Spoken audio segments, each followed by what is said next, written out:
এবং বাংলাদেশের বাইরে পৃথিবীর বিভিন্ন প্রান্তে যে যেখান থেকে চ্যানেলাই দেখছেন আপনাদের সকলকে সাদর আমন্ত্রণ তৃতীয় মাত্রা দেখবার জন্য। প্রিয় দর্শক, আজ 11ই সেপ্টেম্বর 9/11 হিসেবে পরিচিত 2001 সাল থেকে, এবং 2001 সালের এই দিনে যুক্তরাষ্ট্রের নিউ ইয়র্ক সিটির টুইন টাওয়ারে এক আঘাতে বহু মানুষ হতাহত হন এবং চারবার অ্যাটাক হয় এবং স্বীকৃত এখন পর্যন্ত যে আল কায়েদা এই আক্রমণ করে, এবং সেই আক্রমণের পরে গোটা পৃথিবী আসলে অনেক বদলে যায়। আমাদের জীবদ্দশায় আমরা যারা এখানে কথা বলছি, আমার সম্ভবত মনে হয় যে সবচেয়ে বড় পরিবর্তন পৃথিবীতে 9/11 ঘটিয়েছে, এবং তারপরে এখন এই করোনাকাল বা কোভিড-19 বা এই প্যান্ডেমিকের সময়টাতে আরেকটা বড় পরিবর্তন হচ্ছে। মানুষের প্রতি মানুষের বিশ্বাস, আস্থা বড় সংকট তৈরি করেছে। দুটো ঘটনা মানুষের দূরত্ব অনেকখানি বাড়িয়েছে, রাষ্ট্রের দূরত্ব বাড়িয়েছে, ধর্মে বিভেদ তৈরি করেছে, নানা সংকট তৈরি করেছে, এবং গোটা পৃথিবীর চিন্তা ব্যবস্থায়, রাজনৈতিক ব্যবস্থায়, সমাজ ব্যবস্থায় অনেকখানি পরিবর্তন এনেছে। আজকের এই দিনটিকে স্মরণ করবার জন্য এবং এই দিনের প্রভাব কি সেগুলো নিয়ে আলোচনা করবার জন্য আমাদের সঙ্গে যুক্তরাষ্ট্রের ইলিনয় থেকে যুক্ত হচ্ছেন ইলিনয় স্টেট ইউনিভার্সিটির পলিটিক্যাল সায়েন্স ডিপার্টমেন্টের ডিস্ট্রিবিউশন প্রফেসর এবং আটলান্টিক কাউন্সিলের সিনিয়র নন রেসিডেন্ট ফেলো প্রফেসর আলী রিয়াজ, এবং আমাদের সঙ্গে ঢাকা ডিওএসএস-এর বাসা থেকে যুক্ত হচ্ছেন, মহাখালীর বাসা থেকে যুক্ত হচ্ছেন বাংলাদেশের প্রাক্তন নির্বাচন কমিশনার, নিরাপত্তা বিশ্লেষক এবং নর্থ সাউথ ইউনিভার্সিটির এসআইপিজির সিনিয়র ফেলো ব্রিগেডিয়ার জেনারেল, অবসরপ্রাপ্ত brigadier general doctor M Sakhawat Hossain. স্বাগত আপনাদের দুজনকেই তৃতীয় মাত্রায়। ডক্টর আলী রিয়াজ, আপনাকে দিয়ে আলোচনাটি শুরু করতে চাই। আমি প্রথমে একটু আপনার কাছ থেকে শুনতে চাইব যে আপনার কাছে একজন রাষ্ট্রবিজ্ঞান হিসেবে কি মনে হয় যে 9/11 আসলে যুক্তরাষ্ট্রের জনগণের মধ্যে, রাজনৈতিক ব্যবস্থায় বা পলিটিক্যাল সিস্টেমের মধ্যে, যেটি আমি বলছিলাম, এবং রাষ্ট্র ব্যবস্থা আসলে কি ধরনের পরিবর্তন এনেছে বলে আপনি মনে করেন? ধন্যবাদ জিল্লুর। শুরুটা একটু অন্য জায়গায় করি। আপনি 9/11 কথা বলছিলেন যে আমাদের জীবদ্দশায় যে সমস্ত ঘটনা ঘটেছে তার মধ্যে সবচেয়ে গুরুত্বপূর্ণ বা একটা অন্যতম গুরুত্বপূর্ণ। আমার কাছে যেটা মনে হয় যে আমাদের জীবদ্দশায় 4টা বড় ঘটনা ঘটেছে যেগুলো আসলে পৃথিবীর ইতিহাস এবং পথ পরিক্রমাকে বদলে দিয়েছে। তার মধ্যে একটা হচ্ছে বার্লিন ওয়ালের পতন, তারপরে হচ্ছে 9/11, তারপরে হচ্ছে 2008 সালের অর্থনৈতিক সংকট, এবং এখন আমরা যার মধ্যে আছি সেটা হচ্ছে এই কোভিড-19 আক্রমণ। এখন এই যে এই 4টা ঘটনা, তার মধ্যে 9/11 যে তাৎপর্য বা 9/11 যে প্রভাব, সেটা অন্যগুলোর তুলনায় না হলেও একটা সুদূর প্রসারী প্রভাব তৈরি করেছে। আপনি বলছিলেন মার্কিন সমাজ এবং রাষ্ট্র ব্যবস্থার মধ্যে কি পরিবর্তন তৈরি করেছে। একটা বড় পরিবর্তন যেটা ঘটেছে মার্কিন রাষ্ট্র ব্যবস্থার মধ্যে, সেটা হচ্ছে ধরুন একেবারে প্রাতিষ্ঠানিকভাবেই ডিপার্টমেন্ট অফ হোমল্যান্ড সিকিউরিটি বলে একটা প্রতিষ্ঠান তৈরি হয়েছে। এটা যেমন একটা মানে বড় রকমের ঘটনা এই অর্থে, যখন এটা তৈরি হয়, আসলে তৈরি হয়েছিল 9/11 10 দিনের মধ্যে একটা আইন করে একটা ডিপার্টমেন্ট অফ হোমল্যান্ড সিকিউরিটি তৈরি হয়। কিন্তু এই যে ডিপার্টমেন্ট অফ হোমল্যান্ড সিকিউরিটি তৈরি হওয়ার বিষয়টা শুধু প্রাতিষ্ঠানিকভাবে একটা প্রতিষ্ঠান নয়, যুক্তরাষ্ট্রে কখনো স্বরাষ্ট্র মন্ত্রণালয় বলে কিছু ছিল না, এবং এই যে তৈরি হলো তার যে কতটা প্রভাব এখন আপনি দেখতে পাবেন যে পোর্টল্যান্ডে সাম্প্রতিক কালে আর কি, যে ফেডারেল গভর্নমেন্ট যে সমস্ত লোকজনকে পাঠিয়েছিল আর কি, তাদের সেগুলো আসলে ডিপার্টমেন্ট অফ হোমল্যান্ড সিকিউরিটির আন্ডারেই পাঠানো হয়েছিল। তার মানে হচ্ছে যেমন একটা ব্যবস্থা তৈরি হয়ে গেছে, যে ব্যবস্থাগুলো আসলে একদিকে অভ্যন্তরীণভাবে যেমন জননিরাপত্তার বিবেচনা করার কথা ছিল, তার বদলে ক্ষেত্র বিশেষে জননিরাপত্তার জন্য হুমকিও হয়ে উঠতে পারে, সেই পরিস্থিতি তৈরি হয়েছে। এটা একটা উদাহরণ হিসেবে আমি বললাম। এটাই যে সবচেয়ে গুরুত্বপূর্ণ তা নয়। সবচেয়ে বড় গুরুত্বপূর্ণ যেটা অভ্যন্তরীণভাবে ঘটেছে সেটা কি, সেটা হয়েছে যে আপনি সার্ভিলেন্স কেন্দ্র বলি, নজরদারির ব্যবস্থাটা এক ধরনের শুধু বৈধতা নয়, স্বাভাবিকতায় পরিণত হয়েছে। মার্কিন সমাজের একটা সবচেয়ে বড় শক্তি ছিল যে আসলে সিভিল লিবার্টিস, যেগুলো নাগরিকের যে অধিকার, সেগুলো আসলে আনফেটার্ড ছিল। সেগুলোর মধ্যে যে নিয়ন্ত্রণ, সেই নিয়ন্ত্রণগুলো তৈরি হয়েছে। এর অনেকগুলোই তৈরি হয়েছে ঠিক ওই সময়টাতে, এবং সে সময় তারপরেও যেটা ঘটেছে যে বিভিন্নভাবে সেগুলো খানিকটা ফেরত আনা গেছে, কিন্তু সবটাই ফেরত আনা যায়নি। সার্ভিলেন্স রাষ্ট্রের যে অভাবনীয় ক্ষমতা আছে, সেই ক্ষমতাটা যে ব্যবহার করা যায় এবং তা যে নাগরিকের উপরে নজরদারির জন্য ব্যবহার করা যায়, ক্ষেত্র বিশেষে অবৈধভাবে নজরদারি করা যায়, সেই ব্যবস্থাটা তৈরি হয়ে গেছে, এবং সেটা আস্তে আস্তে স্বাভাবিক বলে আমরা গ্রহণ করেছি। তারপরে যেমন ধরুন আরেকটা যেটা ঘটেছে সেটা হচ্ছে সমাজের মধ্যে ইসলামোফোবিয়া তৈরি হয়েছে।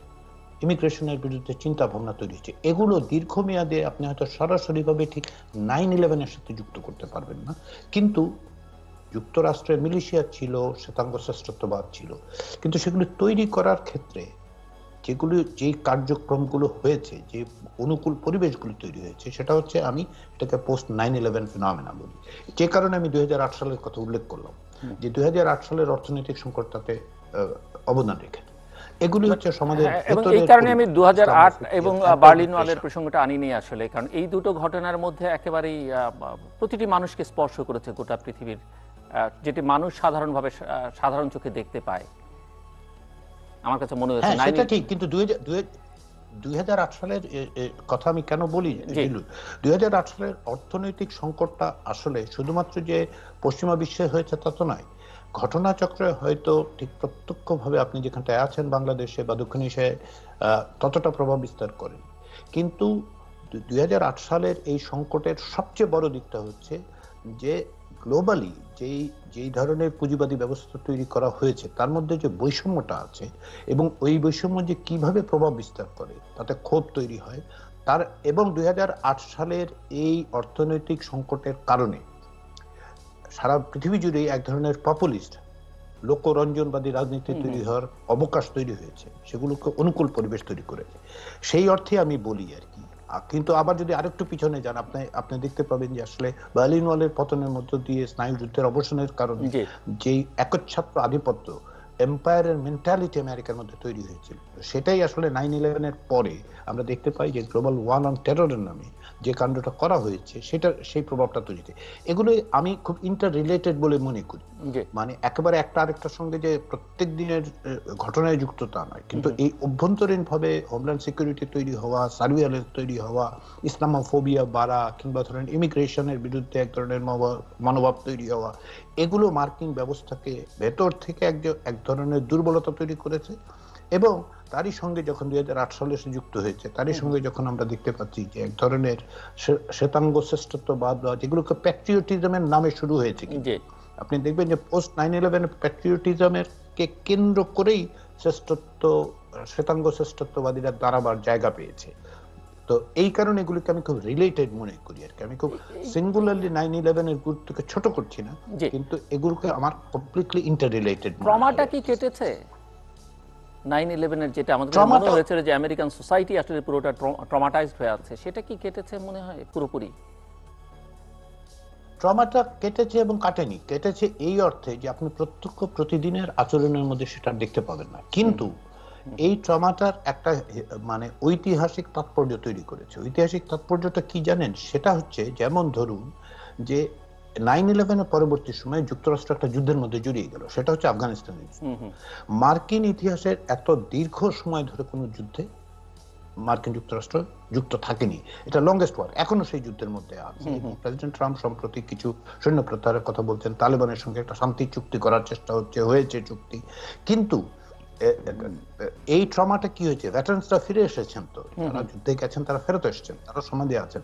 এটা কেবল ইন্ডিভিজুয়াল ফ্যামিলির মধ্যে যে থেকেছে তা তো নয়, তাতে সোসাইটির মধ্যে তার একটা প্রভাব পড়েছে, সেই অর্থে ট্রমাটা আছে। কিন্তু ন্যাশনাল সাইকিতে যদি আপনি বলেন যে ন্যাশনাল সাইকিতে মানে মার্কিন জনগণের আচরণের মধ্যে, দৈনন্দিন আচরণের মধ্যে, সেটা আপনি ধরেন বছর দশেক পরে আমরা দেখতে পাই এটা আস্তে আস্তে তিরোহিত হয়েছে। কারণ কি জানেন, একটা নতুন জেনারেশন তৈরি হয়েছে, এটা আমি ক্লাসে গেলে বুঝতে পারি।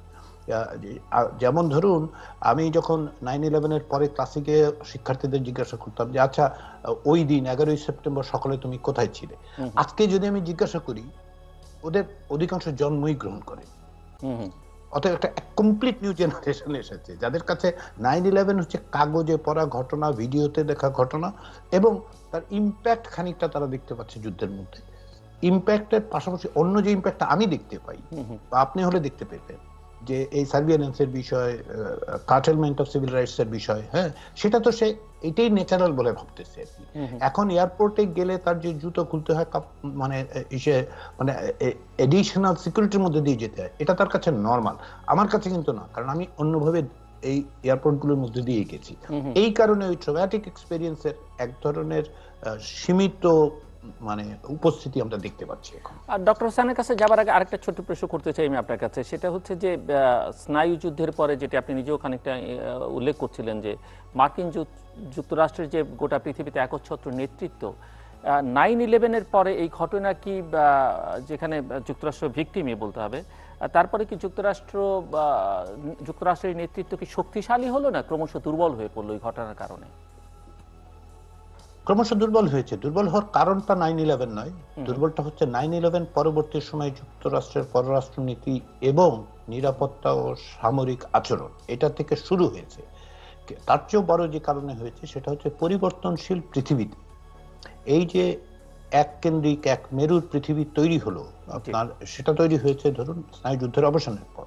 সেটাকে কেবল যে সামরিকভাবে বিবেচনা করা, সেটা 9/11-এর মধ্যে দিয়ে হয়েছে। সেটা শুরু হয়েছিল কিন্তু আবার ধরুন 91 সালে ইরাক অ্যাগ্রেশনের মধ্যে দিয়ে, ইরাক যুদ্ধের মধ্যে দিয়ে তৈরি হয়েছিল। পরবর্তী সময় 9/11-এর পরে যে গ্লোবাল ওয়ার অন টেররের নামে যেই দৃষ্টিভঙ্গিটা নেওয়া হলো, সেটার মধ্যে এক ধরনের ইম্পেরিয়াল মেন্টালিটি ছিল। এবং ইম্পেরিয়াল মেন্টালিটির কারণে যেটা হয়েছে যে যে মাল্টাইল্যাটারাল ব্যবস্থা পৃথিবী, সেই মাল্টাইল্যাটারাল ব্যবস্থাকে ইগনোর করার চেষ্টা করা হয়েছে। সেটা খানিকটা চেষ্টা করা হয়েছিল যে আবার এখানে ফেরত আসা যায় কিনা। এটা বুশ অ্যাডমিনিস্ট্রেশনের সময় এই ঘটনাটা ঘটে। ওবামা অ্যাডমিনিস্ট্রেশন চেষ্টা করেছিল যে আবার মাল্টাইল্যাটারাল ব্যবস্থার মধ্যে সে তার অবস্থানটা তৈরি করতে পারে কিনা, বা মানে অন্যদের ছাড় দিয়ে অন্যদের সঙ্গে আলাপ আলোচনা এবং টেবিলের চারদিকে বসার ব্যবস্থা করা। সেটা থেকে আবার যুক্তরাষ্ট্র বেরিয়ে এসছে যখন ট্রাম্প প্রশাসন ক্ষমতায় এসছে। ফলে যে ডাইনামিক্সটা তৈরি হয়েছিল, যে পরিবর্তনগুলো, বৈশ্বিক পরিবর্তন, অর্থনীতিতে পরিবর্তন ঘটেছে, সামরিক ক্ষেত্রে পরিবর্তন ঘটেছে, আঞ্চলিক শক্তির উদ্ভব ঘটেছে, এগুলোকে বিবেচনায় নিয়ে যে অ্যাডাপ্টেবিলিটি ইউএস ফরেন পলিসি, সেটা আসলে মিস করেছে। এবং মিস করার কারণে, এবং ফরেন পলিসির ধরেন আরো অন্যান্য বিষয়টা আছে, বিভিন্ন রকম যুদ্ধে জড়িয়ে পড়েছে। যেমন ধরুন সিরিয়া, যেমন ধরুন মানে পরবর্তী সময়ে দ্বিতীয় ইরাক যুদ্ধ, এগুলো হচ্ছে মানে ভয়াবহ রকম ভুল সিদ্ধান্ত শুধু নয়, মারাত্মক ক্ষতিকারক, বৈশ্বিক নিরাপত্তার জন্য সেগুলো হুমকি হয়ে উঠেছে। আর আপনি যদি জীবনের ক্ষতির কথা হিসাব করেন, লক্ষ লক্ষ মানুষ মারা গেছেন, মানে হাজার হাজার মানুষ, লক্ষ লক্ষ মানুষ আহত হয়েছেন, মৃত্যুবরণ করেছেন, অর্থনৈতিকভাবে যুক্তরাষ্ট্রের ক্ষতি হয়েছে। $6 ট্রিলিয়ন খরচ হয়েছে 9/11-এর পরে। গত বছরের ডিসেম্বর পর্যন্ত যুক্তরাষ্ট্র বিভিন্ন রকম সামরিক অভিযানে মধ্যপ্রাচ্যে $6 ট্রিলিয়ন খরচ করেছে। এবার তার থেকে আপনি বুঝতে পারেন যে পরিস্থিতিটা কোন জায়গায় গিয়ে ঠেকেছে। জি, আসবো আবার আপনার কাছে। ডক্টর সাখাওয়াত হোসেন, একটু আপনার কাছে শুনতে চাইবো যে 9/11 গোটা বিশ্ব ব্যবস্থায় আসলে তার প্রভাব কি এবং তাৎপর্যটা কি, এবং সেই সঙ্গে আরো স্পেসিফিক্যালি সাউথ এশিয়ার প্রভাব কি পড়লো বলে মনে করেন আপনি? ধন্যবাদ জিল্লুর। অনেকদিন পরে আপনার তৃতীয় মাত্রায় আসলাম। আমি নিজেকে অত্যন্ত ভাগ্যবান মনে করছি, কারণ ডক্টর আলী রিয়াজ, যাকে আমি অত্যন্ত শ্রদ্ধা করি এবং বিবিসি এবং অন্যান্য জায়গায় তার লেখা অত্যন্ত আগ্রহ ভরে আমি পড়ি, এবং তার আলোচনা, তার কথাবার্তা, তার যুক্তিতর্ক খুবই দারুণ পাণ্ডিত্য আছে এর ভিতরে, অনেক কিছু শেখা যায়। আমি একেবারে মন্ত্রমুগ্ধের মতো শুনছিলাম ডক্টর আলী রিয়াজের বিশ্লেষণ, এবং তার প্রতিটি বিশ্লেষণের সাথে আমি মোটামুটি একমত, মোটামুটি বলবো না, 90% একমত। আমি 9/11-এর পরবর্তী ঘটনা যেভাবে দেখি, সেই ঘটনাটাকে আমি যদি কয়েকটা ভাগে ভাগ করি, যেটা অবশ্য ডক্টর আলী রিয়াজ মোটামুটি একটা সামারি দিয়ে গেছে, সেটা আমি দেখছি যে 9/11-এর পরে আমরা কতগুলো আঙ্গিকে দেখতে পারি। এটা হচ্ছে একটা হচ্ছে সিকিউরিটি। আপনি এমনি ওয়ার্ল্ড ওভার কথা বলছি, আমি আমেরিকার কথা তো ডক্টর রিয়াজ খুব ভালোভাবেই বললেন। ওয়ার্ল্ড ওভার একটা security, then the political changes, যেটা বললেন যে বার্লিন ওয়াল ধ্বংস হওয়ার পরে, তারপরে 9/11-এর পরে, এবং আফগানিস্তানে আমেরিকান বলবো এক ধরনের অকুপেশনের পরে থেকে যে পলিটিক্যাল আপনার চেঞ্জেস গুলো আমরা দেখছি পেরিফেরিয়াল কান্ট্রিগুলোতে, বিশেষ করে আপনার আপনার আপনার under develop country, liberal democracy থেকে আমরা অটোক্রেটিক ডেমোক্রেসির দিকে চলে যাচ্ছে। কেন যাচ্ছে সেটা আমরা আসছি। জিও পলিটিক্যাল চেঞ্জেস, দারুণভাবে কতগুলো জিও পলিটিক্যাল চেঞ্জেস হচ্ছে। এবং লাস্ট যেটা আমি আলোচনা যদি আসতে পারি তো করবো, সেটা হচ্ছে rise of China as a counter power, যেটা লিডার বললেন যে একক বিশ্ব তো কখনো একক বিশ্ব থাকেনি। আমেরিকার অনেকগুলো পলিসির কারণে আমরা এখন দেখছি যে চীন মোটামুটি এশিয়া এশিয়ান কান্ট্রিগুলোতে দারুণভাবে একটা প্রতিযোগিতায় নেমেছে আমেরিকা। তো এগুলো যদি আমরা সবই দেখি তাহলে আমি প্রথম সিকিউরিটির ব্যাপারটাতে যদি আসি, বিশ্বব্যাপী এক ধরনের একটা সিকিউরিটি ইস্যুগুলোতে বিশ্বব্যাপী সবচেয়ে বড় আমার মনে হয় যে এক ধরনের আলোচনা রেভলিউশন, যেটা আমরা বললাম যে হয়তো আমাদের জেনারেশন আমরা দেখেছি, ডক্টর রিয়াজ যেটা বলেন পোস্ট 9/11 বা 2001 এর পরে যে দ্যাট জেনারেশন প্রবলি এটাকে মানে একটা স্বাভাবিক বিষয় নিয়ে আপনি চিন্তা করুন যে এখন আপনি এয়ারপোর্টের সিকিউরিটি বলেন, ইন্টারনাল সিকিউরিটি বলেন, এবং শুধু ইন্টারনাল সিকিউরিটি নয়, আপনি কি এখন একটা দেশ থেকে আরেকটা দেশে যেতে হলে আগে যে ধরনের কিছুটা ইজ আপে আপনি যেতে পারতেন, ভিসা রিজিম গুলো স্ট্রিক্ট হয়ে গেছে এখন, অনেক বিষয়ে আপনি সহজে ভিসা পাচ্ছেন না, এমনকি যে সমস্ত দেশ সরাসরি কোনোভাবে ক্ষতিগ্রস্ত নেই সেসব দেশে। দ্বিতীয় জিনিস যেটা হচ্ছে, যেটা আলী রিয়াজ বলেছেন, যেটা রাইজ অফ ইসলামোফোবিয়া, এবং এটা শুধু যে আমেরিকাতে রয়েছে তা না, প্রায় প্রত্যেকটি নন ইসলামিক বা নন মুসলিম কান্ট্রি যদি আমি বলি, প্রত্যেকটিতে কিন্তু এক ধরনের ইসলামোফোবিয়ার জন্ম দিয়েছে। এবং এই ইসলামোফোবিয়ার কারণে যে একটা বৈষম্যর সৃষ্টি হয়েছে, সেই বৈষম্যগুলো কিন্তু আমাদের একেবারে চোখের সামনে। এবং সেই বৈষম্য, যেমন ধরুন আপনি ইউরোপ, বিশেষ করে ফ্রান্স এবং জার্মানি এবং অন্যান্য জায়গায় যে ধরনের বৈষম্য সৃষ্টি হয়েছে, সেই বৈষম্য তো খুব বেশি বলার কিছু নেই। শুধু তাই নয়, আপনি চিন্তা করুন যে ইসলামোফোবিয়া সাউথ এশিয়াকে কিভাবে গ্রিপ করেছে, বিশেষ করে আমাদের প্রতিবেশী দেশ ভারত। এখানে একটা ইসলামোফোবিয়ার কারণে আমরা দেখছি rise of ultra rightist Hindutva, এবং যেটা এখন জেকে বসে। এবং সেটা কিন্তু মানে এটা যে হঠাৎ করে হয়েছে তাও নয়, কিন্তু এটা একটা সাডেন রাইজ হয়েছে আফটার 9/11 এই ইসলামোফোবিয়ার কারণে। তো এইখানে তো আপনার এই একটা বিষয় আছে। আর তারপর আপনি দেখেন যে যে সমস্ত দেশ পেরিফেরিয়াল কান্ট্রি, সেই সমস্ত দেশে কিন্তু আপনার লিবারাল ডেমোক্রেসি সংকুচিত হয়ে আসছে in the name of security, যেটা আলী রিয়াজ বললেন। প্রত্যেক দেশে কিন্তু একই অবস্থা। ইন্টারনাল সিকিউরিটিটাকে যেইভাবে সরকার ব্যবহার করছে, সরকারগুলো যেভাবে ব্যবহার করছে, তাতে কিন্তু হিউম্যান রাইট বলেন এবং দি ফ্রিডম অফ এক্সপ্রেশন এবং দি ডেমোক্রেটিক নর্মস, এগুলো কিন্তু সংকুচিত হয়ে আসছে। এমনভাবে সংকুচিত হয়ে আসছে যে যে রাষ্ট্রগুলো কর্তৃত্ববাদী হয়ে গেছে, সরকারগুলো কর্তৃত্ববাদী হয়ে গেছে, এবং পলিটিক্যাল সিস্টেমকে পুরোপুরি পরিবর্তন করে ফেলেছে। যেমন ধরুন এক্সাম্পল যদি বলা যায়, তাহলে আমরা সবসময় শুনি যে আমরা কি আবার এক্সট্রিম ইসলামীদের হাতে পাওয়ার তুলে দেবো। দিস আর ইন্ডিকেশন, এবং শুধু ইন্ডিকেশন, ম্যানিফেস্টেশন, যে আপনি বিশ্বব্যাপী এই ধরনের রাইজ টু আল্ট্রা রাইটিস এবং আপনার ডেমোক্রেসি সংকুচিত হচ্ছে। এই জায়গাতে আমার মনে হয় যে সবচেয়ে বড় একটা ক্ষতি হয়েছে 9/11 পরে। আমেরিকার কি হয়েছে, সাউথ এশিয়াটাকে টোটালি আমেরিকা একটা, আমি যদি বলি, তছনছ মতো করে দিয়েছে।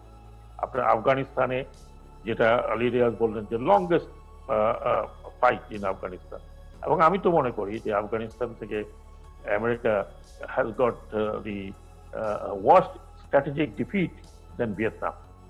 এবং এই অবস্থাতে আপনাকে তালেবানদের আবার ফিরিয়ে আনতে হচ্ছে America, because they had to execute, এবং তারা আর সাস্টেইন করতে পারছে না, যেটা উনি বললেন $6 ট্রিলিয়ন পর্যন্ত খরচ। আপনি মিডল ইস্টকে দেখেন, মিডল ইস্ট নষ্ট হয়ে গেছে। ঠিক আছে, কি আলট্রা আরব যে ন্যাশনালিজম ছিল থ্রু দ্য বাথ পার্টি, সেটাকে আমেরিকা বের করতে পেরেছে সেখান থেকে। বাট হোয়াট হ্যাজ হ্যাপেন্ড, ইরাকের অবস্থা দেখেন, সিরিয়ার অবস্থা দেখেন, তথাকথিত আরব স্প্রিং এর পরে এই রাষ্ট্রগুলোর অবস্থা দেখেন। ইরাক এখন মোটামুটি খণ্ডিত হয়ে গেছে। সিরিয়ার অবস্থা, এর মধ্যে কি হয়েছে, এর মধ্যে আমরা দেখছি যে এক্সট্রিম টু এক্সট্রিমিস্ট রাইজ দেখলাম, এবং সেটা হচ্ছে আইএস। যদিও আমেরিকা একেবারে ইনসুলেশনের মধ্যে রয়েছে তাদের সিকিউরিটি, কিন্তু এই আইএস এর দাপটে যা হয়েছে, ইউরোপ মিডল ইস্ট, এমনকি আমাদের মতো দেশেও আমরা এই আইএসের যে কর্মকাণ্ডে ভুক্তভোগী হয়ে আছে। কাজে এই সমস্ত কিছু মিলিয়ে যদি আমি বলি যে ওয়ার্ল্ড হ্যাজ চেঞ্জড, বিশ্ব পরিবর্তিত হয়েছে, যে বিশ্ব আমরা অন্তত আশা করি 1/11 আগে। কিন্তু হোয়াট ইজ 1/11? 1/11টা কি আমার কাছে কিন্তু একটা বড় প্রশ্ন। যে বড় প্রশ্ন হচ্ছে যে টুইন টাওয়ার ভাঙা হলো বাই দোজ পিপল যাদেরকে আমেরিকা নার্চার করেছে ফর ইয়ার্স টুগেদার, এবং এদেরকে দিয়ে সোভিয়েত রাশিয়াকে ভাঙানো হয়েছে। তারপরে they have been left alone. এটা আপনাকে তো ব্যাকগ্রাউন্ডে যেতে হবে। আপনি যদি আল কায়দার কথা বলেন, আপনি যদি আফগানিস্তানের কথা বলেন, আমেরিকা বিট্রেড আফগানিস্তান, এটা তো একেবারে জলযন্ত্র কথা। I am sure doctor Ali Riaz আমার সাথে এগ্রি করতেন। আমেরিকা বিট্রেড রাশিয়া পতনের পরে the Afghans were left at their own, and Afghans were left like একটা dead characters. তাতে কি হয়েছে? all vultures have come around. এবং পাকিস্তানের হাতে আফগানিস্তানকে তুলে দেওয়ার পরে আফগানিস্তানে যে এক্সট্রিমিজমের আমরা রাইজ দেখেছি, সেটা কিন্তু প্রভাবিত করেছে এন্টায়ার সাউথ এশিয়া, বলতে গেলে এন্টায়ার মুসলিম কান্ট্রি, ইন্দোনেশিয়া থেকে শুরু করে মরক্কো পর্যন্ত। কাজেই আমরা এখন আপনি হয়তো কোভিড নিয়ে আসছেন, কোভিডের বিষয়টি আলাদা। কোভিডের প্যান্ডেমিকে আমরা একটু শেষে ওই প্রসঙ্গটির শেষের দিকে আলোচনা করি আমার মনে ওকে, হয়। আমি যেটা তাহলে আমি এখানে সামারাইজ এই প্রশ্নটা সামারাইজ করব যে এক কথায় যে বিশ্ব কিন্তু পরিবর্তিত হয়ে গেছে, এবং এই পরিবর্তন বিশ্বকে আরো একটা, আমি মনে করি যে একটা দুর্যোগপূর্ণ অবস্থার মধ্যে নিয়ে গেছে, পার্টিকুলারলি যেখানে আপনি যেটা বললাম যে ultra rightist rise, nationalist, ultra nationalist rise, এবং ডেমোক্রেসি সংকুচিত হওয়া। এটা কিন্তু একটা বড় শঙ্কার বিষয় আগামী দশক, আগামী 2-3 দশক। প্রফেসর আলী রিয়াজ, ডক্টর সাখাওয়াত হোসেন কয়েকটি মৌলিক প্রশ্ন তুলেছেন, একটু যুক্ত করতে পারি? জি, একটু সাখাওয়াত ভাইয়ের সাথে একটু যুক্ত করতে পারি যদি আপনি অনুমতি দেন। জি জি। সেটা হচ্ছে যে সাখাওয়াত ভাই একটা কথা বলেছেন, এটা খুব গুরুত্বপূর্ণ, যে যেটা হচ্ছে যে এই যে পোস্ট 9/11 এর পরে যে ঘটনাটা ঘটলো, গ্লোবাল ওয়ার অন টেররের নামে অ্যান্টাই ডেমোক্রেটিক ফোর্সগুলো কি হলো, ধরেন সেন্ট্রাল এশিয়াতে অ্যান্টাই ডেমোক্রেটিক ফোর্সগুলো, রাষ্ট্রগুলো সব এই ব্যান্ড ওয়াগনে যোগ দিল আর কি। সবাই যাই করে তাই হচ্ছে নিরাপত্তা নয়। এইটা যে কত বড় ক্ষতি করেছে এটা আমরা এখন টের পাচ্ছি, যে গণতন্ত্র সামগ্রিকভাবে ক্ষতিগ্রস্ত হয়ে গেছে। এই দেশগুলো আগেও যে গণতান্ত্রিক ছিল তা না, এটা হচ্ছে 1 নম্বর। এটা একটা লং লাস্টিং ইফেক্ট আছে। 2 নম্বর যেটা, সেটা হচ্ছে সিকিউরিটি ডিমেনশনে আরেকটা ঘটনা ঘটেছে। সিকিউরিটি ডিমেনশনে আরেকটা ঘটনা যেটা ঘটেছে সেটা হচ্ছে ট্রান্সন্যাশনাল টেরোরিজম, যেটাকে আমরা নন স্টেট অ্যাক্টরসদের এক্সপানশনটা দেখতে পাই। নন স্টেট অ্যাক্টর কি ছিল না, ছিল, কিন্তু তার যে গ্লোবাল ডিমেনশন, সেই গ্লোবাল ডিমেনশনটা আগেই তৈরি হয়েছে, আল কায়দা আগে প্রতিষ্ঠিত হয়েছে, কিন্তু তার যে প্রলিফারেশনটা আমরা দেখতে পাই, তার যে ব্যাপক বিস্তারটা আমরা দেখতে পাই, তার কারণ হচ্ছে ইউএস পলিসি সেটা ফ্যাসিলিটেট করেছে, এই অর্থে যে তাদের আচরণের কারণে এই সুযোগগুলি তৈরি হয়েছে। এইটা ইন্টারন্যাশনাল সিকিউরিটিকে, যেটাকে আমি বলছিলাম যে বৈশ্বিক নিরাপত্তা বিঘ্নিত হয়েছে, পোস্ট 9/11 ইউএস পলিসি বৈশ্বিক নিরাপত্তা আসলে বিপদগ্রস্ত করেছে। এইটা একটা ডিমেনশন আর কি, যে ভায়োলেন্ট এক্সট্রিমিজম, তার অর্গানাইজেশন তৈরি হওয়া, তার রিচটা বাড়া, এবং এগুলি অফকোর্স যেটা সাখাওয়াত ভাই বলেছেন সেটা হচ্ছে যে আপনি 1979-89 আফগানিস্তানে ফেরত দিতে হবে। Post 1989 when Afghanistan was left alone, কেউ খোঁজ রাখেনি যে কোথায় কি হচ্ছে। তো এই প্রক্রিয়াগুলো, যে কারণে আপনি কনটেক্সটটা বিবেচনায় নিতে হবে, আবার ইমপ্লিকেশনসটা দেখতে হবে শুধুমাত্র যুক্তরাষ্ট্রের ভেতরে, শুধু তাই নয় তার বাইরে, এবং শুধুমাত্র যুদ্ধের মধ্যে নয়, শুধুমাত্র আফগানিস্তানে নয়, শুধুমাত্র মধ্যপ্রাচ্যে নয়, যে ব্যাপক বিস্তারটা তৈরি হলো সারা বিশ্ব জুড়ে, সেটা হচ্ছে বিবেচনার বিষয় আর কি। এখানে আরেকটি প্রসঙ্গ তিনি তুলেছেন একেবারে শেষের দিকে এসে, যে এই 9/11 কেন হলো, কে সৃষ্টি করলো, এই যে আমেরিকা যে ভিকটিম হলো, সেই যারা এই আক্রমণটা করলো তাদেরকে তৈরি করলো কে, সেই প্রশ্ন ডক্টর সাখাওয়াত হোসেন তুলে ধরেছেন। এবং আপনি যেটা আগে তো অ্যাড্রেস করলেনই, উনি এই যে গণতন্ত্র সংকুচিত হয়ে যাওয়া, কর্তৃত্ববাদী শাসনের প্রশ্ন, এগুলোকে উনি মনে করেন যে 9/11 একটা প্রভাব, যেটি আপনি হয়তো খানিকটা উল্লেখ করলেন, কিন্তু ওই প্রশ্নের জবাব কিছু দেবেন আপনি, বা জবাব বলতে আমি বলছি আপনার দেখুন, মতামত। এই যে কে তৈরি করেছে এই প্রশ্নটার আপনাকে দুভাবে মোকাবেলা করতে হবে। একটা হচ্ছে যে ড্রাইভার কি ছিল, কিভাবে এটা তৈরি হয়েছে, আর একটা হচ্ছে যে আপনি কন্ডিউসিভ এনভায়রনমেন্ট, যেটা এনেবলিং এনভায়রনমেন্ট, যেটা সেটা আপনাকে বিবেচনা করতে হবে। 1979 থেকে 89 পর্যন্ত 1979-89 পিরিয়ডে ইউএস ফরেন পলিসির সবচেয়ে বড় বিপদের জায়গাটা কোথায়? সবচেয়ে বড় বিপদের জায়গাটা যেখানে তৈরি হয়েছে, যেটা ছিল একটা ন্যাশনালিস্ট ওয়ার, একটা জাতীয়তাবাদী যুদ্ধ, তাই তো আফগানিস্তানে সোভিয়েত আগ্রাসনের বিরুদ্ধে আফগান জনগণ যুদ্ধ করে তাদের মাতৃভূমি স্বাধীন করবে। তাই এটাই হচ্ছে খুব সিম্পল ব্যাপার। এইটাকে যখন ইউএস ফরেন পলিসির কারণে এবং কোল্ড ওয়ারের কনটেক্সটে এটাকে একটা হোলি ওয়ারে, জিহাদ বলে আইডেন্টিফাই করা হলো, এবং জিহাদ শব্দটার ব্যবহারও খুব মানে বিতর্কিত, প্রশ্নবিদ্ধ। এই যে আপনি রিলিজিয়াস ওয়ারে পরিণত করলেন Reagan administration policy, US foreign পলিসির কারণে, এইটা হচ্ছে যে আপনি আসলে স্নোবলিংটা শুরু হলো সেখানে। যে কারণ কি, ধরুন আদারওয়াইজ ফিলিপিন্সের যে যারা এসে যুক্ত হলো, বাংলাদেশ থেকে যে ভলেন্টিয়ার কোর এসে যুক্ত হলো, কিংবা ধরুন চেচনিয়ার থেকে এসে যুক্ত হলো আফগানিস্তান, তাদের স্টেকটা কোথায়? তাদের কোনো স্টেক নাই কিন্তু আফগানিস্তান। তাদের কাছে বলা হলো এটা একটা হোলি ওয়ার। এই যে হোলি ওয়ার, ধর্মযুদ্ধ, এবং তার মধ্যে এই ট্রান্সফরমেশনটা হচ্ছে মানে সবচেয়ে এনেবলিং এনভায়রনমেন্টটা তৈরি করে দিয়েছে, বুঝতে পেরেছেন? ফলে এটা ওই 79-80-তে, এবং আপনি যদি আহমেদ রশিদের বইটা আমরা খেয়াল করি, কিংবা বারফিল্ডের বই, বিশেষ করে আহমেদ রশিদের বই যদি আমরা পড়ি তালেবান সম্পর্কে, আমরা কি দেখতে পাই? এমনকি যখন যুক্তরাষ্ট্র সোভিয়েত বিরোধী আফগান শক্তিগুলোতে পাকিস্তানে যারা আশ্রয় নিয়েছিলেন তাদেরকে সমর্থন করার সিদ্ধান্ত নিল, তখন এর মধ্যে কিন্তু বিভিন্ন রকম শক্তি ছিল। তার মধ্যে সবচেয়ে কনজারভেটিভ, সবচেয়ে র্যাডিক্যাল অংশটাকে তারা নিয়েছে। র্যাডিক্যাল কি অর্থে? তাদের মানে পরিচয়টা হয়ে দাঁড়িয়েছে ধর্মভিত্তিক, এবং ওই যে পরিস্থিতির ওটা করা হয়েছে ওই কারণে যে আপনি হোলি ওয়ার আইডেন্টিফাই করতে চান আর কি, এবং এই স্নোবলিংটা সেখান থেকে তৈরি হয়েছে। ফলে হ্যাঁ, US foreign policy contributed to it, of course US foreign policy contributed to it, এটা নিয়ে মানে সংশয়ের কোনো কারণ নেই। কিংবা ধরুন 1991-এ যখন ইরাক যুদ্ধটা হয়, ইরাক যুদ্ধ পরবর্তী পরিস্থিতিতে সৌদি আরবের সামরিক উপস্থিতির কারণে ওসামা বিন লাদেন এটা জাস্টিফাই করেন যে মানে যুক্তরাষ্ট্রের বিরুদ্ধে যুদ্ধ করাটা, এনিমি হিসেবে যুক্তরাষ্ট্রের বিরুদ্ধে যুদ্ধ করাটা ভ্যালিড। এগুলো হচ্ছে এনেবলিং এনভায়রনমেন্ট তৈরি করেছে, এগুলি কন্ট্রিবিউট করেছে। এবং কন্ট্রিবিউট করার পরে যেটা হয়, আপনি তো ঘটনা একটা ঘটিয়ে বসে থাকতে পারেন না যে ওইখানেই বসে থাকবে, আপনার নিয়ন্ত্রণে থাকবে।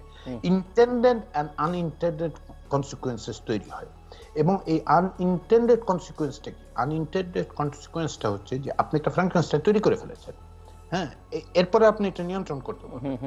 ফলে যখন আল কায়দায় এসে পেন্টাগনে হামলা করে, আল কায়দায় এসে মানে নিউ ইয়র্কে হামলা করে, তখন কি বাই দ্যাট টাইম যেটা ঘটেছে সেটা হচ্ছে যে ওই ফ্র্যাঙ্কেনস্টাইন আপনার নিয়ন্ত্রণে নেই। এনেবলিং এনভায়রনমেন্টটা তৈরি করেছেন আপনি ফরেন পলিসির মধ্যে দিয়ে, আপনার নিরাপত্তার ইসের মধ্যে দিয়ে। তার বাইরেও আছে, যেমন ধরুন এই যে double standard with respect to middle east, মধ্যপ্রাচ্যের ডাবল স্ট্যান্ডার্ড, কিংবা ধরুন অন্যত্র গণতন্ত্রের পক্ষে কথা বলা না বলার বিষয়ে যুক্তরাষ্ট্রের যে অবস্থান, সৌদি আরবের রাজতন্ত্রের প্রতি অকুণ্ঠ সমর্থন, দ্বিধাহীন অকুণ্ঠ, আপনি যে কোনো শব্দ অ্যাডজেক্টিভ নেন, এগুলো এনেবলিং এনভায়রনমেন্ট এমন ভাবে তৈরি করেছে যেখানে এসে এই ফোর্সগুলো এভাবে অ্যাক্ট করেছে। কিন্তু তার অর্থটা কি দাঁড়া? তার অর্থটা হচ্ছে যে আপনি যেই মানে ফোর্সটাকে আপনি যেভাবে ব্যবহার করতে চাইছেন, এই যে ব্যবহার করতে চাওয়ার প্রবণতা, এই জায়গাটাই ঝামেলাটা তৈরি হয়েছে। এটা কোল্ড ওয়ার ফেনোমেনার অংশ, এবং কোল্ড ওয়ারের সময় আমরা সেটা আফ্রিকাতে দেখতে পেয়েছি, কোল্ড ওয়ারের সময় আমরা অন্যত্র দেখতে পেয়েছি। এই মানে আফগান ওয়ারের মধ্যে গিয়ে আপনি এই জিনিসটা দেখতে পান। আরেকটা কথা সাগর ভাই বলেছে, আমিও আরেকবার বলেছি, সেটা কি জানেন? বিপজ্জনক পরিস্থিতিটা তৈরি হয়েছে আফগান ওয়ারের 79-89-এর পরে। কিন্তু পরে কিভাবে জানেন? 89 থেকে আপনি যদি দেখেন যে আফগানিস্তানের ব্যাপারে গোটা বিশ্বের কোন রকম মাথা ব্যথাই ছিল না, কি হচ্ছে না হচ্ছে, কোথায় একটা যুদ্ধ, দীর্ঘমেয়াদী যুদ্ধ। এবং আফগানিস্তানের যুদ্ধ তো আজকের ঘটনা নয়, আফগানিস্তানের দুর্ভাগ্য হচ্ছে সবসময় তাকে যুদ্ধের মধ্যে থাকতে হয়েছে। ইন্টারন্যাশনাল কমিউনিটির যে রেসপন্সিবিলিটি ছিল 1989 পার্টিকুলারলি ইউনাইটেড স্টেটসে, সেটা তারা ফেল করার কারণে এসে আমরা দেখতে পেলাম যে এই জায়গাটা, যেটাকে আমরা মানে একটা ব্রিডিং গ্রাউন্ড হিসেবে দেখতে পেলাম, ট্রান্সন্যাশনাল টেররিস্ট গ্রুপের ব্রিডিং গ্রাউন্ড হিসেবে তৈরি হয়ে গেল। এবং তার পরিণতিটা হলো যে যুক্তরাষ্ট্র তো প্রত্যক্ষভাবে ধরেন 2001 সালে 9/11 মোকাবেলা করলো, কিন্তু তার চেয়ে ভয়াবহ পরিণতি হলো পরবর্তী সময় সর্বত্র। ধরুন যে 3000 লোক মারা গেছে 9/11 টুইন টাওয়ারে সব মিলে, তাদের মৃত্যু তো নিঃসন্দেহে বেদনাদায়ক, কিন্তু তাকে কেন্দ্র করে যে যুদ্ধগুলো সূচনা হলো তাতে তো লক্ষ লক্ষ মানুষ মারা গেল, এবং গোটা একটা অঞ্চল, শুধু অঞ্চল না বৈশ্বিকভাবে আমরা নিরাপত্তাহীন হই। সাউথ এশিয়া কি মানে আমরা আফগানিস্তানকে বাইরে রেখে যদি চিন্তা করি, সাউথ এশিয়া কতটা ভালনারেবল হয়ে উঠল এই 9/11 কারণে? এবং ছোট্ট করে যদি একটু আপনি বলেন, কিছুটা প্রফেসর ডক্টর সাখাওয়াত হোসেন উল্লেখ করছিলেন। আপনি 9/11 পরে দক্ষিণ এশিয়াতে কি ঘটেছে? আপনি আফগানিস্তান বাদ দিতে চাচ্ছেন তো? আফগানিস্তান আমি বলছি যে আফগানিস্তানে যেহেতু কথা আলোচনা হচ্ছে, সে কারণে পাকিস্তানকে তো আর বাদ দিতে পারছি না আমরা। এর পরিণতিটা মানে ধরেন একটা ইমিডিয়েট ঘটনা আপনাকে বলি। 9/11 এর আগে কি হয়েছিল? পারভেজ মুশাররফের ক্ষমতা গ্রহণের পরে পাকিস্তান কমনওয়েলথ থেকে বহিষ্কৃত হয়েছিল, আমার যতদূর মনে পড়ে, ভুল না হলে, তাই না? যুক্তরাষ্ট্র বিভিন্ন ধরনের স্যাংশন ইম্পোজ করেছিল যুক্তরাষ্ট্র ইসের উপর, পাকিস্তানের উপর। এখন 9/11 এর পরে যেহেতু আফগান ওয়ারের জন্য, আফগানিস্তানের এই যুদ্ধের জন্য পাকিস্তানকে প্রয়োজন, পাকিস্তানকে নেওয়া হলো। যুক্তরাষ্ট্রের যে অ্যালায়েন্স, কারণ তার সাপ্লাই লাইনটা পাকিস্তানের মধ্যে দিয়ে রাখতে হবে, যেই বিপদের মধ্যে যুক্তরাষ্ট্র এখনো আছে। আমি বলি যে পাকিস্তান মানে দীর্ঘদিন যাবৎ ওয়াশিংটনে এসে ব্ল্যাঙ্ক চেক নিয়ে গেছে আমাদের ট্যাক্সের পয়সার, তো এবং শেষ পর্যন্ত সেই টাকা আবার তালেবানদেরকে দিয়েছে, তারা আবার যুক্তরাষ্ট্রের সৈন্যদের বিরুদ্ধে যুদ্ধ করেছে, এক ভয়াবহ জিনিস। তো এখন এইটা হচ্ছে পাকিস্তানকে, এবং পাকিস্তানের ইন্টারনাল ডাইনামিক্সটা চেঞ্জ হয়ে গেছে তারপরে। ফলে ইমপ্লিকেশনসটা কেবলমাত্র আফগানিস্তানের মধ্যে থাকেনি, কেবলমাত্র পাকিস্তানের মধ্যে থাকেনি। পাকিস্তানের এই সমস্ত এক্সপেনশন আবার সেটা কাশ্মীরে এফেক্ট করেছে, এবং সেটাকে ভারত ব্যবহার করেছে। কারণ কাশ্মীরের জনগণের যে আত্মনিয়ন্ত্রণের অধিকারের যে লড়াই, সেই লড়াই যখন আমরা দেখতে পেলাম যে এইটাকে এক ধরনের মানে ভারত পাকিস্তান টেনশনের মধ্যে নিয়ে যাওয়া হলো, এবং ভারত সেটা ব্যবহার করলো। তার যে হিউম্যান রাইটস ভায়োলেশন, সেটা তো 9/11 এর পরে শুরু হয়নি, কাশ্মীর আগের থেকে শুরু হয়েছে, কিন্তু সেটাকে ব্যবহার করলো যে এখন যেহেতু পাকিস্তান ফোকাস করেছে, পাকিস্তানের বেসড মিলিটেন্টরা কাজ করছে, যেহেতু everything is justified, everything is justified, human right violation, killing, extrajudicial killing, abduction, what not, সবকিছুকে জাস্টিফাই করে ফেললো ভারতীয়রা, তাই তো? কিন্তু দিল্লির যে আচরণ কাশ্মীরের প্রতি, এটার সাথে 9/11 যোগাযোগ ছিল না। কিন্তু মুসলমান হওয়ার কারণে তাকে, শুধু মুসলমান হওয়ার কারণে নয়, আত্মনিয়ন্ত্রণ অধিকারের যে দাবি কাশ্মীরিতে, সেটা দীর্ঘদিন। তো এইভাবে আপনি যদি দেখেন, আর কতগুলো স্নোবল এফেক্ট কি হয়, একটা আরেকটাকে তো ট্রিগার করে। এই যে যুদ্ধংদেহী মনোভাব ভারতে, সেইটা কিন্তু কন্ট্রিবিউট করেছে আপনি এই যে হিন্দুত্ববাদী বিজেপির উত্থানকে। কারণ হচ্ছে যে আপনি ভুলে যাবেন না যে আসলে বিজেপি ক্ষমতায় ছিল যখন নিউক্লিয়ার টেস্টটা করা হয় ইন্ডিয়া। তো এখন এই যে মানে এক ধরনের মিলিটেন্সি তৈরি হওয়ার যেমন মানে পরিবেশ তৈরি হয়, রাষ্ট্রগুলির আচরণের মধ্যেও এইগুলি তৈরি হয়। এটা আমরা দেখতে পেয়েছি কোথায়? আমরা এটা যেটা দেখতে পেয়েছি সেটা হচ্ছে ভারতে হিন্দুত্ববাদী শক্তি সঞ্চয়ের ক্ষেত্রে তথাকথিত দেশপ্রেম এবং তথাকথিতভাবে যে এক ধরনের উগ্র জাতীয়তাবাদী চিন্তা, সেটাতে কন্ট্রিবিউট করার একটা উপকরণ তৈরি হয়েছে। তার বাইরে আপনি যদি দেখেন, সেটা হচ্ছে যে তার এক্সপ্যানশন তো বাংলাদেশে আল কায়দার উপস্থিতি, আল কায়দার রিলেটেড অ্যাফিলিয়েটেড অর্গানাইজেশন গুলো তৈরি হয়েছে। মলদ্বীপসে যে বড় একটা পরিবর্তন ঘটে গেছে, সেটা হচ্ছে তার সামাজিক মানে সমাজের মধ্যে ইসলামের যে ব্যাখ্যা, সেই ব্যাখ্যাটা অনেক বেশি মিলিটেন্ট র্যাডিক্যাল ব্যাখ্যা অ্যাকসেপ্টেড হয়ে গেছে, যার কারণে আপনি যদি জনসংখ্যার তুলনায় হিসাব করেন, মালদ্বীপ থেকে সবচেয়ে বেশি যোদ্ধা আইএসএ যোগ দিয়েছিল। মানে পার ক্যাপিটাল যদি হিসাব করেন, মানুষ হিসেবে যত লোক, তার তুলনায় যত লোক গেছে, সেই হিসাব যদি করেন, হাইস্ট নাম্বার কিন্তু মালদ্বীপ থেকে এসেছিল। তো এইগুলি হচ্ছে দীর্ঘমেয়াদী প্রতিক্রিয়া। 9/11 এর পর দিন ঘটেনি, তারপরের মাসে ঘটেনি, পরের বছর ঘটেনি। সোসাইটিতে এগুলো এমন ভাবে ইনগ্রেইনড হয়েছে এমন ভাবে ইনগ্রেন্ড হয়ে গেছে যে সেগুলো শেষ পর্যন্ত সোসাইটিকে এবং রাজনীতিতে বিভিন্ন ভাবে প্রতিক্রিয়া ফেলেছে।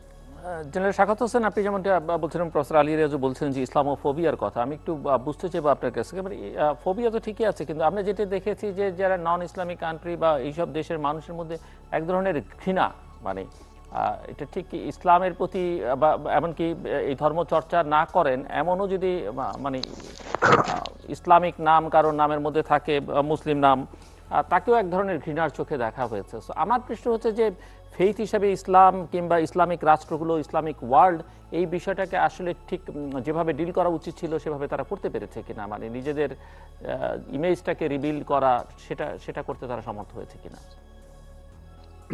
না, আমি মনে করি না যে কোনো ইসলামিক কান্ট্রি সেই চেষ্টাটাও তারা করেছে কিনা। না, সেই চেষ্টাটা এমনভাবে করেছে বলে, কারণ আমি যেটা বললাম প্রথম থেকে, আলী রাজ বললেন অনেক অনেক মানে অনেক বিষয় যেগুলো তো ইন্টারটুয়াইন্ড এই কথাগুলো।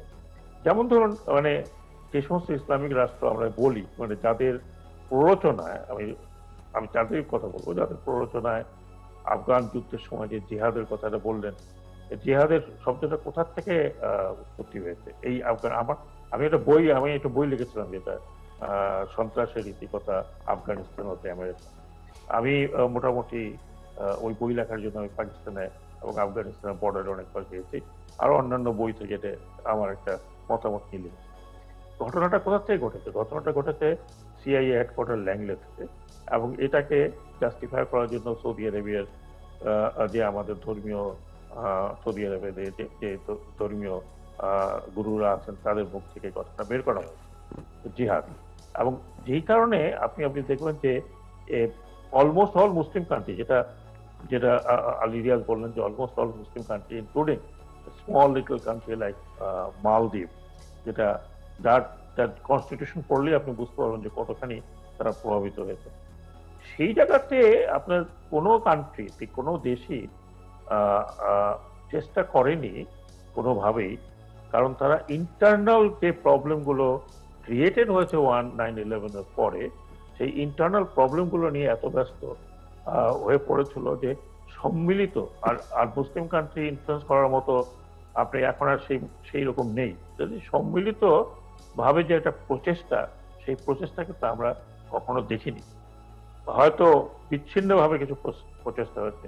ধরুন ফ্রান্স যে এক্সট্রিম সেকুলারিজমের মধ্যে চলে গেল এবং এক ধরনের ইসলামোফোবিয়াতে চলে গেল। আমি ফ্রান্সের উদাহরণটা এই জন্য দিচ্ছি কারণ ফ্রান্সে সবচেয়ে বেশি যুক্তরাষ্ট্রের 9/11 পরে কিন্তু ফ্রান্সে বেশি ঘটনা ঘটেছে। তো এই জায়গাতে এক্সট্রিমিজম সেখানেও কিন্তু একটা হয়েছে, যেটা আমরা তো দেখছি না। আপনি যেটা বললেন যে নন মুসলিম কান্ট্রিগুলোতে এই হেট্রেডটা কেন আসছে, তাহলে আমাকে ফিরে যেতে হবে few century back, after the fall of Ottoman empire, বা যদি আমি বলি যে ফার্স্ট ওয়ার্ল্ড ওয়ারের পরে the occupation of Palestinian land এবং অটোমান এম্পায়ার ভেঙে যাওয়ার পরে যে ছোট ছোট রাষ্ট্রগুলো হলো অন্তর্দ্বন্দ্বের মধ্যে রাইট ফ্রম দ্য বিগিনিং, এইগুলো কিন্তু আপনাকে যদি সার্বিকভাবে ওই প্রেক্ষাপট না দেখেন তাহলে কিন্তু ইসলামোফোবিয়ার ব্যাপারটা বুঝতে পারবেন।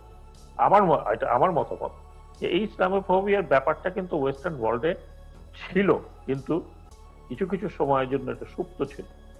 এখন এটা ইউজ করা হয়েছে নানাবিধ কারণে, যেটা আমি বললাম যে সোভিয়েত ইউনিয়নের পতনের পরে একক বিশ্ব নেতা হিসাবে আমেরিকার এই 1/11 নিয়ে কিন্তু আমেরিকা এক ধরনের প্রভাব প্রত্যেকের উপরে ফেলেছে। জোর বলেন, যা কিছু বলেন, দে হ্যাভ স্টার্টেড টলারেটিং, যেটা বললেন সেন্ট্রাল এশিয়া টু অলমোস্ট আমি বলবো যে মরক্কো টু ইন্দোনেশিয়া, এক ধরনের টোটালিটেরিয়ান রিজিমকে তারা টলারেট করেছে। আপনি চিন্তা করে দেখেন যে আজকে কোন দেশ, এই সমস্ত দেশে যে লিবারালিজম থাকছে না বা লিবারাল ডেমোক্রেসি থেকে ব্যত্যয় ঘটছে, কোন ওয়েস্টার্ন কান্ট্রি ইনক্লুডিং আমেরিকা কতবার এটা নিয়ে উচ্চারণ করেছে, কতবার এটা নিয়ে কথা বলেছে। ওয়েরাজ তারা ইরাক আক্রমণ করলো সাদ্দাম হোসেনের এগেইনস্টে, হোয়াটএভার ইট ইজ, যে they were trying to export democracy. লিবিয়াতে, ইরাকে, সিরিয়াতে। কিন্তু ছাড়লো কোনগুলো?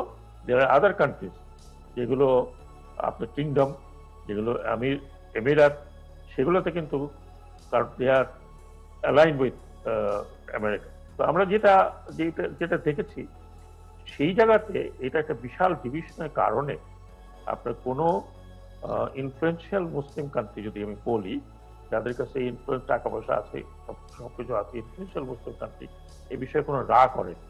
আমি যদি আবার একটু বর্তমানে নিয়ে আসি, আপনি চিন্তা করে দেখেন যে আগামী 15 তারিখে আলী রিয়াজ সাহেব বোধহয় প্রত্যক্ষ করবেন সরাসরি।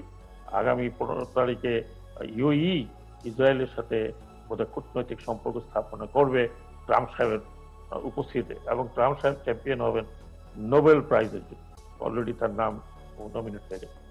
এই যে ডিভিশন গুলো আপনি দেখেন, 1/11 পরে আরেকটা বড় ডিভিশন মিডল ইস্টে হয়েছে। 9/11 পরে, সরি 9/11 আমরা 9/11 মিলিয়ে ফেলছি, টোটাল কনফিউশন। 9/11 পরে একটা বড় ডিভিশন যদি আপনি মিডল ইস্টে দেখেন, উইদিন দি ইসলামিক, যেটা বললেন, যদিও 1979-এ ইসলামিক রেভলিউশনের পরে ইরানকে আলাদা করা হয়েছে, আপনি কিন্তু 9/11 পরে যেটা সোচ্চার আমরা দেখছি এবং যেটা বিশাল ডিভিশন দেখছি between Shia Sunni in the Middle East, this is another dimension, যেটা আমি অন্তত আমার মতে মনে হচ্ছে যে এই ডাইমেনশনটা ব্যবহার করা হচ্ছে এখন সমগ্র মুসলিম বিশ্বকে দুটি ভাগ করে হবে, বিশেষ করে মধ্যপ্রাচ্যে যে যে ঘটনাগুলো এখন ঘটছে। তো এই যে আপনি যেটা বললেন, এটা কিন্তু আমরা কখনো ওইভাবে সামগ্রিকভাবে বা একটা ইউনাইটেড একটা ফ্রন্ট হিসাবে চেষ্টা করা হয়নি। আপনার অর্গানাইজেশন গুলো কি আছে? ওআইসি, যেটা বিশেষ কোনো কার্যকারিতা খুব একটা আছে বলে মনে হয় না। ওআইসি হয়তো পারত, কিন্তু ওআইসি সেই পদক্ষেপ নেয়নি। তার কারণ হচ্ছে যে every individual country America deal করছে, এবং এইটার কারণে আপনি দেখেন চায়না থেকে শুরু করে চাইনিজ যে উইগুর মুসলিমদের উপরে যে ধরনের কথাবার্তা আমরা এখন শুনছি, এটা আগের থেকে, কিন্তু এটাও কিন্তু 9/11 এফেক্ট। উইগুর মুসলমানরা, যেটা বললাম যে তারাও কিন্তু পার্টিসিপেট করেছিল, তাদেরকে নিয়ে আসা হচ্ছিল জিহাদ, চায়না কিন্তু অ্যালাউ করেছিল। তো এই সমস্ত এফেক্ট গুলো আপনি যদি দেখেন, সমস্ত জায়গাগুলো যদি আপনি দেখেন, তাহলে আমি যেভাবে ইসলামিক ওয়ার্ল্ড বা ইসলামিক রাষ্ট্রগুলো ইন্টারনাল কিওটিক সিচুয়েশনের মধ্যে তারা পড়েছে 9/11 পরে, সেই জায়গাতে একটা সম্মিলিত প্রচেষ্টা কিন্তু হয়নি। না হওয়ার কারণে যেটা হয়েছে, আমরা দেখছি যে আরো এক্সট্রিম রাইজ লাইক আইএস। আমি ওটা পিছনে যাচ্ছে না কে করেছে না করেছে, বাট ওটা আরেকটি ফ্যাক্টর হয়ে দাঁড়িয়েছে, যেটা এখন সমগ্র মুসলিম কান্ট্রিগুলোকে এক ধরনের বলবো যে টার্মোয়ালের মধ্যে, ইনক্লুডিং বাংলাদেশ। আমরা তো বলতে পারি না যে আমরা out of it we are. এবং কি হয়েছে, আমাদের সিকিউরিটি রিজিম, আমাদের কন্ট্রোল রিজিম আরো শক্ত হয়েছে এবং শক্ত হতে থাকবে আরো। তো এই জায়গাতে আমি মনে করি যে যাদের দরকার ছিল, they have failed for many reason, internal, external, এবং তাদের নিজস্ব দুর্বলতার জন্য। যেহেতু হার্ডলি কোনো মুসলিম কান্ট্রি ক্লেম করতে পারে যে তার দেশে একটা লিবারাল ডেমোক্রেসি আছে এবং দে আর উইথ দি পপুলেশন, সেই কারণে নিজেদের দুর্বলতার কারণে আপনি যে প্রশ্নটা করেছেন, আমার মতে, এটা আমার মতামত, আমার মতে কোনো মুসলিম স্টেট টু সে আপনার এটা এই অ্যাপ্রোচটা করতে পারে নাই। আমরা এখন যেগুলো দেখছি, যা দেখছি সেটা কিন্তু ইন্টারনাল কতগুলো প্রবলেমেটিক হয়ে দাঁড়িয়েছে উইদিন দি ইসলামিক ওয়ার্ল্ড। আপনি যদি মিডল ইস্টের দিকে দেখেন, একদিকে rise of Turkish power, Iran and then Saudi Arabia, তিনটা ভাগে ভাগ হয়ে আছে। আপনি কাদের কাছে বলবেন যে there should be a coordinated approach এই ইসলামোফোবিয়াকে দূর করার? আমার মনে হয় না যে আমাদেরকে এই ইসলামোফোবিয়ার মধ্যে থাকতে হবে আরো আমার মনে হয় যে আরো কয়েক দশক।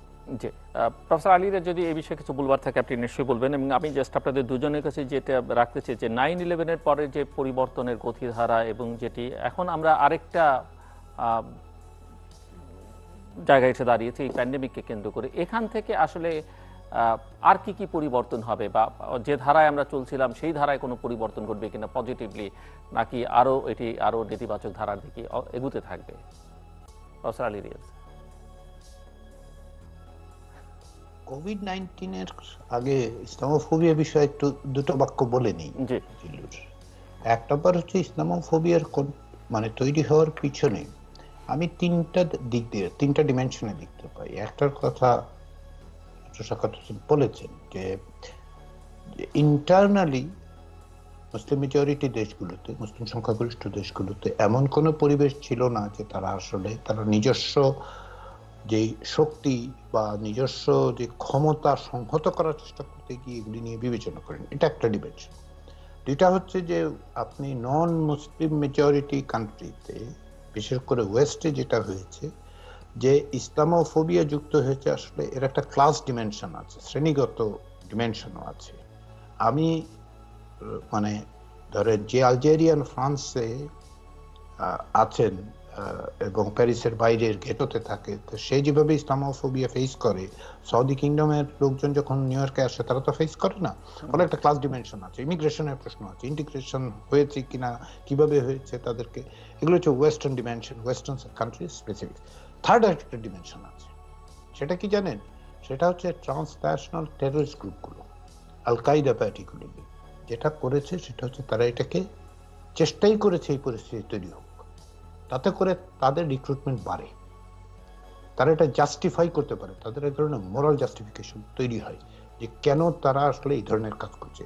সেটা জাস্টিফাইড কিনা সেটা হচ্ছে যে খুব নুয়ান্সড ডিবেট, কিন্তু যে কোনো কারো কাছে এই জিনিসটা সেল করা খুব সহজ যে আপনি যেহেতু মুসলমান হিসেবে নিষ্পেষিত হয়েছেন, আপনাকে রিয়াক্ট করতে হবে মুসলমান হিসেবেই, এবং যেহেতু আপনি একটা অসম যুদ্ধের মধ্যে আছেন, এসিমেট্রিক্যাল ওয়ারফেয়ারের মধ্যে আছেন, সেহেতু আপনার অন্যান্য সব ধরনের মানে ভায়োলেন্ট এক্সট্রিমিজম, টেরোরিজম এগুলি অ্যাকসেপ্টেবল। এই তিন ডিমেনশনে দেখতে হবে, না হলে ইসলামোফোবিয়াটা বোঝা খুব খুব দুরূহ বলে আমার মনে হয়। সম্ভবত আরো ডিমেনশন আছে, আমি এই তিনটে ডিমেনশনকে গুরুত্বপূর্ণ মনে করি। না, কামিং ব্যাক টু আপনি যেটা বলছিলেন যে কোভিড-19 কারণে যেটা আমি গোড়া থেকে বলেছি সেটা হচ্ছে যে গ্লোবাল সিস্টেমে একটা শিফট হওয়ার সম্ভাবনা তৈরি হয়েছে। এখন এই শিফটটা কিরকম হবে সেটা কিন্তু আমরা জানি না। ধরেন 3 মাস আগে আপনি যদি আমাকে জিজ্ঞাসা করতেন বা যখন আমরা কথা বলেছিলাম, তখন যে শিফটের সম্ভাবনা ছিল, এখন সেই শিফটের সম্ভাবনা অনেক কম।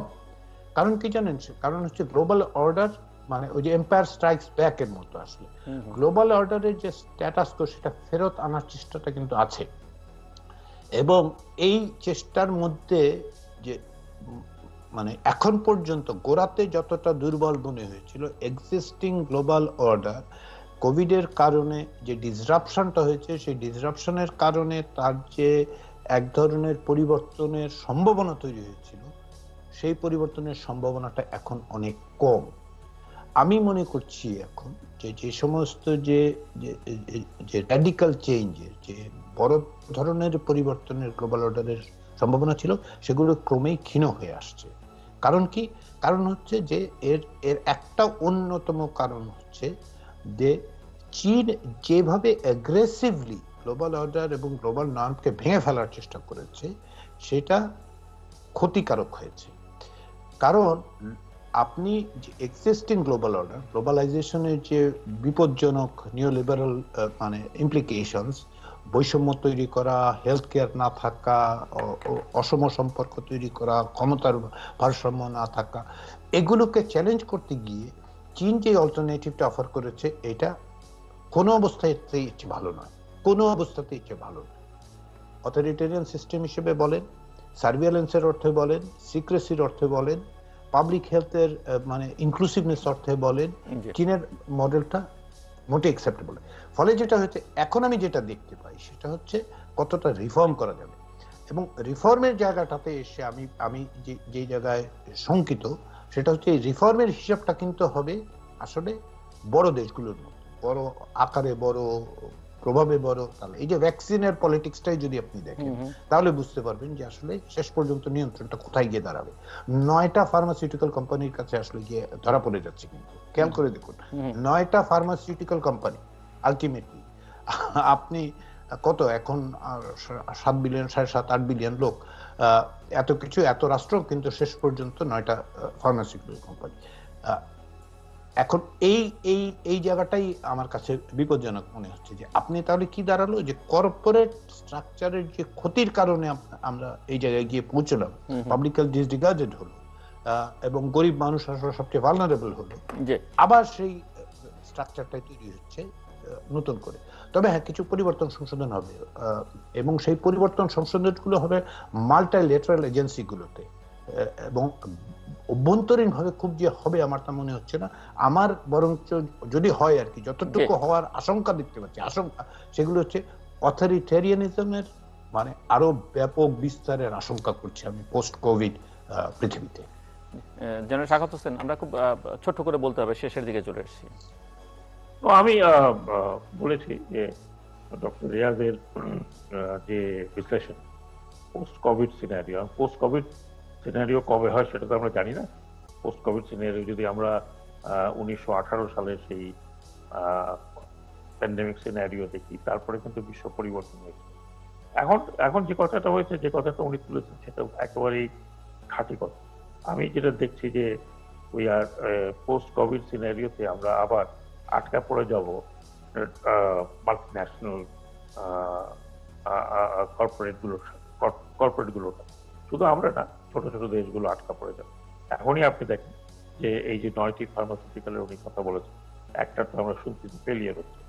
চায়নার আপনার যে ভ্যাকসিন, যেটা তারা বলছে থার্ড টেস্টেও মোটামুটি স্যাটিসফাইড, এটা কিন্তু এন্টার করতে, ওয়ার্ল্ড মার্কেটে এন্টার করতে গিয়ে এক ধরনের কঠিন একটা প্রতিযোগিতার মধ্যে পড়েছে। এবং এই জায়গাতে আমি জানি না, আমি আলী রিয়াজের সাথে একটু দ্বিমত পোষণ করছি, যে উনি বলছেন যে চায়নার যে অল্টারনেটিভটা, সেই অল্টারনেটিভটা হয়তো আরো ভয়াবহ, বা it's not that rosy that as it seems. কিন্তু আর কি অল্টারনেটিভ আছে? আর তো অল্টারনেটিভ নেই। এই যে পোস্ট 9/11 কথা বললাম, পোস্ট কোভিড এর কথা বললাম, যে সমস্ত দেশের ইকোনমি এই কোভিড এর কারণে এখন পর্যন্ত বা সামনে যে ইকোনমি যে ধস নামছে, যেই ধরনের, আমি বাংলাদেশের উদাহরণই বলি, এই ধরনের ডেভেলপমেন্ট মাল্টি প্রজেক্টগুলো, যেগুলো বড় বড় প্রজেক্টগুলো, সেগুলো স্থবির হয়ে আসছে, যে ইকোনমির এক ধরনের স্লাইডিং ডাউন আমরা দেখছি। এই সমস্ত দেশকে রেস্কিউ করার মতো, তাহলে আপনি is the only alternative China, যেটা যাচ্ছে এগ্রেসিভ। হ্যাঁ, এর পরবর্তী পর্যায়ে কি হবে সেটা উই রিয়েলি ডোন্ট নো। কথা তো এখনই উঠছে যে চাইনিজ ডেপ্টের ভিতরে চলে যাচ্ছে। কিন্তু ইট ওয়াজ ইকুয়ালি, আমরা যখন আমেরিকা সেই রকম অবস্থা ছিল যে বিশ্বব্যাপী তারা শুধু শুধু শক্তি সামর্থ্য নয়, অর্থকরী বিষয়ও নাম্বার 1। এখন তো সেই অবস্থা তাহলে নেই। আমরা তখনও তো এই একই অবস্থা দেখি। তার মানে হচ্ছে যে আমি যদি বলি যে পোস্ট কোভিড, যেটা অফকোর্স 9/11 বাদ দিয়ে আমরা যদি পোস্ট কোভিডে যাই, পোস্ট কোভিডে আমরা আবার কতগুলো পোলারাইজেশন দেখব, এবং সেই পোলারাইজেশন কিন্তু মিলিটারি পোলারাইজেশন হয়তো ইনিশিয়ালি হবে না। That polarisation would be economical polarisation. আমি জাস্ট একটা উদাহরণ দিয়ে, বোধহয় আপনার সময় সময় নেই, শেষ করতে হবে। আমি ছোট্ট একটা উদাহরণ দিয়ে আমি ডক্টর আলী রিয়াজের সাথে ভবিষ্যতে আবার দেখা হলে ওনার বিশ্লেষণ শুনবো। $400 বিলিয়ন ইরানে আপনার পাম্প ইন হচ্ছে by China in next 5 years, and the project is of 25 years.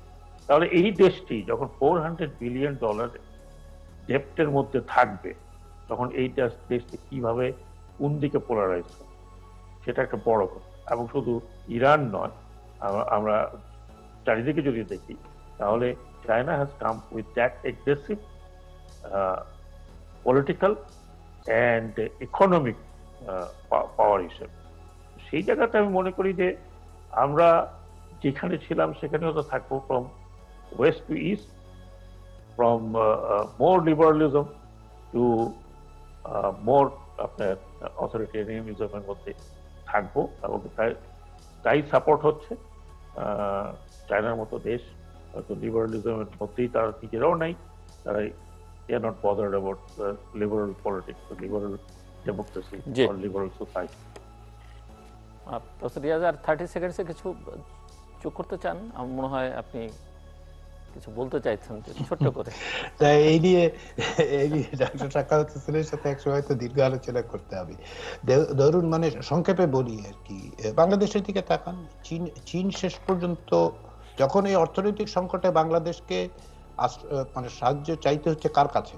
Asian development bank, world bank, IMF, তাই তো? চাইনিজ ব্যাংক তো আসলে অতটা সাহায্য করছে না। গ্লোবাল সিস্টেমে চায়না তার পলিটিক্যাল ইন্টেনশনের কারণে ইরানে ইনভেস্ট করছে, ইরানকে সাহায্য করছে, কিন্তু গ্লোবাল অর্ডার, গ্লোবাল নর্মটা চেঞ্জ করে ফেলার জন্য যে ধরনের অল্টারনেটিভ অফার করা, আর আইডিওলজিক্যাল অল্টারনেটিভ যেটা চায়না অফার করে, সেটা তো আমার কাছে ব্যক্তিগতভাবে আনএক্সেপ্টেবল। তো আমি তো শেষ পর্যন্ত যেটা সাক্ষাৎ ভাই বলেছে, মোর অথরিটেরিয়ানিজম, লিবারাল ডেমোক্রেসির কোনো লক্ষণ নাই, ইনক্লুসিভনেসের কোনো লক্ষণ নাই চায়নার মডেলের মধ্যে। আমি সেই মডেলটার বিরুদ্ধে। এক্সিস্টিং অর্ডারের দুর্বলতা বুঝি, তার বিরুদ্ধে মানে সেগুলো সংস্কার করা, পরিবর্তন করা জরুরি, কিন্তু চীনের রাজনৈতিক কাঠামো আমার কাছে অগ্রহণযোগ্য বলেই মনে হয়। ধন্যবাদ। আমি সেই জায়গায় আপনার সাথে একমত। আমরা ভবিষ্যতে এই বিষয় নিয়ে আরেকদিন আলোচনা করবো আপনাদের দুজনের সঙ্গে। অনেক অনেক ধন্যবাদ ডক্টর সাখাওয়াত হোসেন, প্রফেসর আলী রেজা এই আলোচনায় যুক্ত হবার জন্য। দর্শক, আমরা 9/11-কে কেন্দ্র করে 2001-এর টুইন টাওয়ারের সেই অ্যাটাক এবং তার যে প্রভাব গোটা বিশ্ব ব্যবস্থায় এবং তার যে তাৎপর্য, সেটি নিয়ে আলোচনা করছিলাম, এবং তার সঙ্গে এখন যে প্যান্ডেমিকের বা মহামারীর যে সময়কাল, এবং সেটিও খানিকটা আলোচনার মধ্যে স্থান পেয়েছে। 9/11 গোটা পৃথিবীকে অনেকখানি বদলে দিয়েছে এবং এখানে অনেক ঘৃণা ছড়িয়েছে, গোটা পৃথিবীর নিরাপত্তা ধারণায় অনেক ব্যাপক পরিবর্তন এসেছে। তাতে ফল যে খুব ভালো হয়েছে সেটা আমার আলোচকরা অধিকাংশ ক্ষেত্রে একমত হয়েছেন, কিছু কিছু হয়তো ভিন্ন মত তাদের আছে, কিন্তু তারা এই বিষয়ে একমত যে এর ফলটা আসলে শেষ পর্যন্ত খুব ভালো কিছু হয়নি।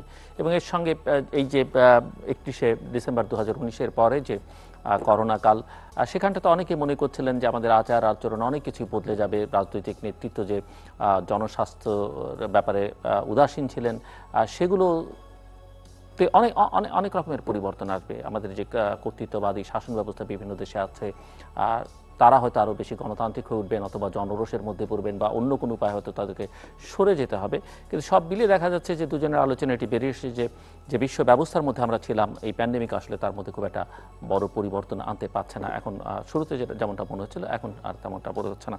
কাজেই সামনের দিনগুলো যে খুব একটা সুখকর হবে গোটা বিশ্ববাসীর জন্য, সেটি মনে করবার জন্য কোনো কারণ নেই। তবে সেরকম কিছু করতে হলে আসলে আরও অনেক অনেক কাজ করতে হবে, এবং সেই কাজগুলো বা কারা করবেন, কীভাবে করবেন, সেগুলো নিয়ে হয়তো চিন্তাভাবনার যথেষ্ট সুযোগ রয়েছে।